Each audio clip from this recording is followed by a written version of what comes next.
The Unsolved Mystery of the Missing Graves. What they found will terrify you. Subscribe now if you are brave enough to keep watching. It began with a sound no one could explain, a hollow echo from beneath the ground during a midnight storm. The town of Clayburn, Pennsylvania, wasn't used to much excitement. A quiet farming community, it was the kind of place where every face was familiar, every secret buried deep. But that night, when lightning struck the hillside cemetery, something impossible was revealed. By morning, half the graves on the north side had sunk in. Soil collapsed into cavities far deeper than normal, and the smell of wet earth filled the air. The maintenance crew arrived first, expecting flood damage. Instead, what they found made one of them faint. The coffins were gone, every one of them. Sheriff Daniel Rourke stood in silence at the edge of the pit, his boots sinking into the soaked ground. "You sure these were filled?" he asked the caretaker, an older man named Walter Briggs, who'd tended the grounds for 40 years. Walter nodded. "Buried every one of 'em myself," he said, voice trembling. "They were all sealed families, watched it happen. I swear it. The graves dated back more than a century, but many were recent local residents who'd passed in the last decade. Their names, freshly carved, glistened with rain. It wasn't decay. It wasn't vandalism.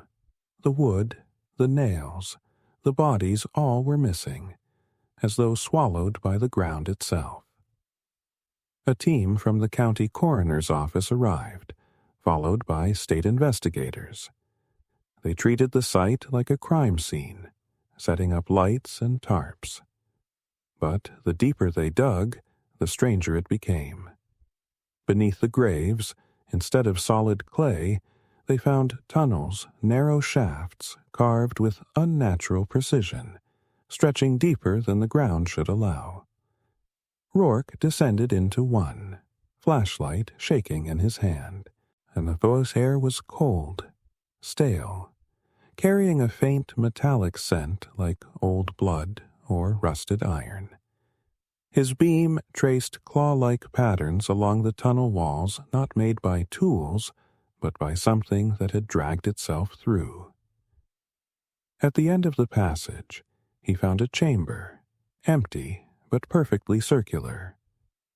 On its walls were faint carvings, symbols he didn't recognize, looping patterns like infinity signs, carved deep into the dirt. When he emerged, pale and silent, the rain had stopped. The clouds parted just enough to let through a sliver of blue-gray light. One of the forensic officers approached him, holding a small evidence bag. "Sheriff," she said, "you'll want to see this." Inside was a metal tag, tarnished and warped with age. It was the kind placed on old coffins.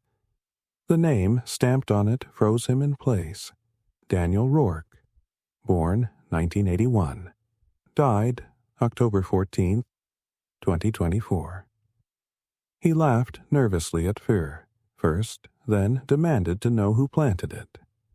The team looked at each other, uneasy. No one had touched that section of the ground. That night, Rourke went home and poured himself a drink. The tag sat on his desk, cold and heavy. He turned it over again and again, but the letters were perfect, not recent, not fake.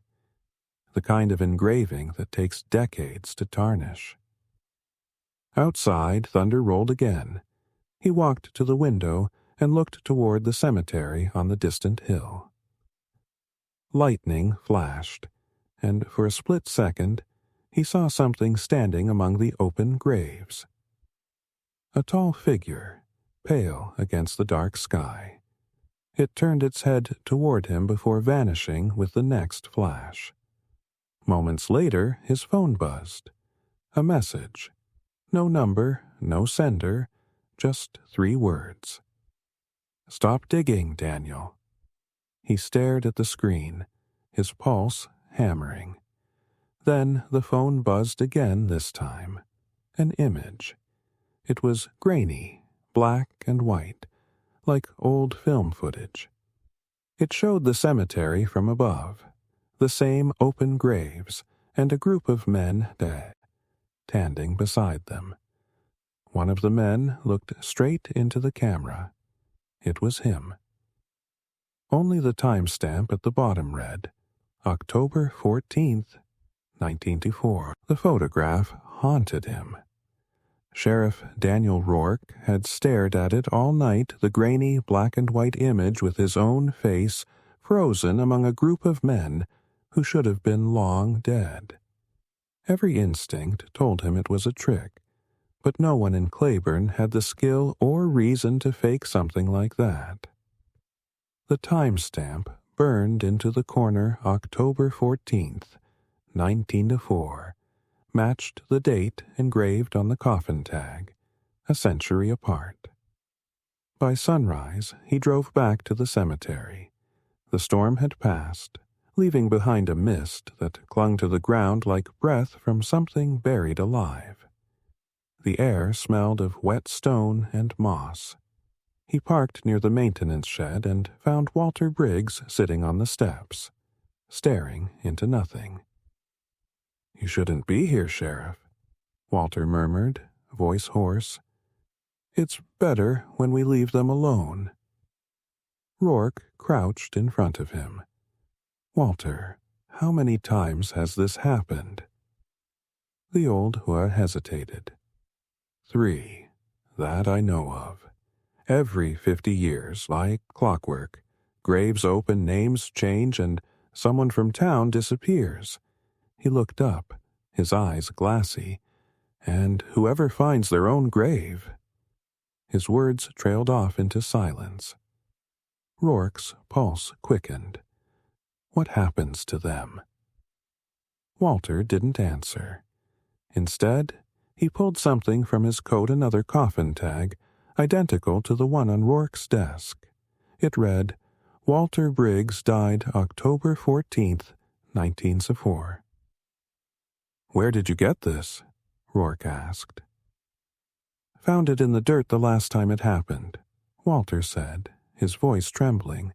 "I was young, thought it was a prank until the others vanished. My father among them." A sound interrupted them, faint scraping, metal on stone. It came from the lower slope of the cemetery, where the ground was soft and newly disturbed. They turned at once. At the base of a willow tree, a coffin lid was pushing upward from beneath the soil, not violently, but slowly, as though the earth itself was exhaling. Rourke, Dr. Ew. His gun instinctively, though he had no idea what he was expecting to see. The lid shifted again, dirt cascading off the sides. He knelt, brushing it away carefully until the inscription appeared. No name, just a single word carved deep. Returned. He opened it. The inside was empty except for a small weathered notebook. He picked it up, the leather cover soft with age. The first page was filled with names, dates of birth and death, written neatly.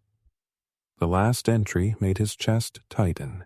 Daniel Rourke, born 1981. Died October 14th, 2024.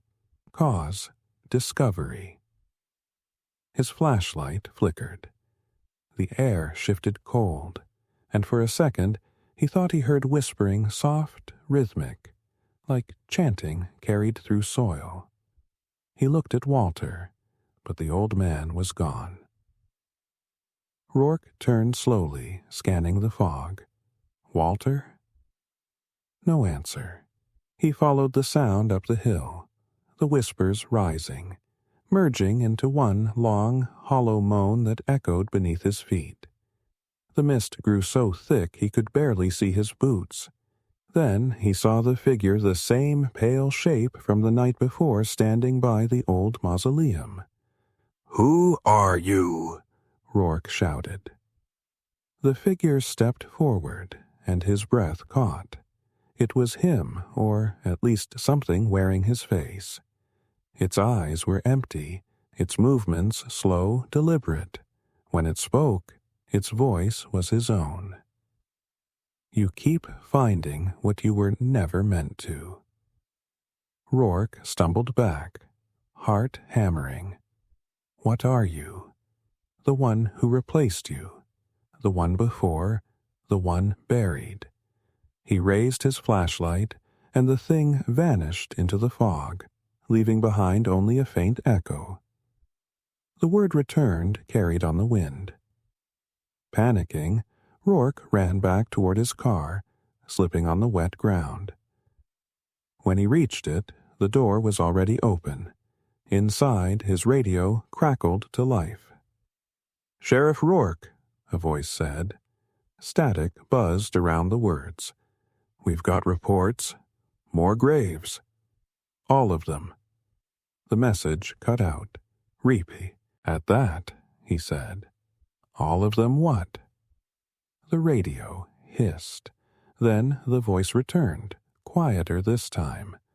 "All of them have your name." Rourke froze. The next morning, Clayburn was silent.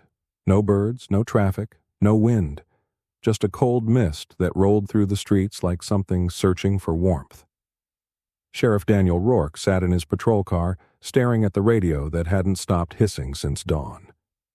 Every few minutes, a faint whisper broke through fragments of words, his own name repeated in a dozen different voices.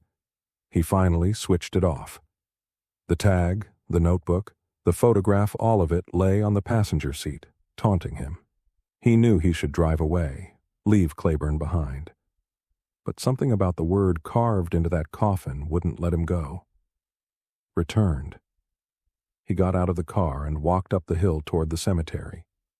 The fog was thicker than before, the path barely visible. Every step made the earth groan beneath his boots, as if the ground remembered every name buried beneath it. When he reached the gates, he stopped. Someone had dug up the entire north section overnight. Hundreds of graves stood open like empty mouths. The earth was piled high on either side, damp and breathing steam. In the center stood Walter Briggs.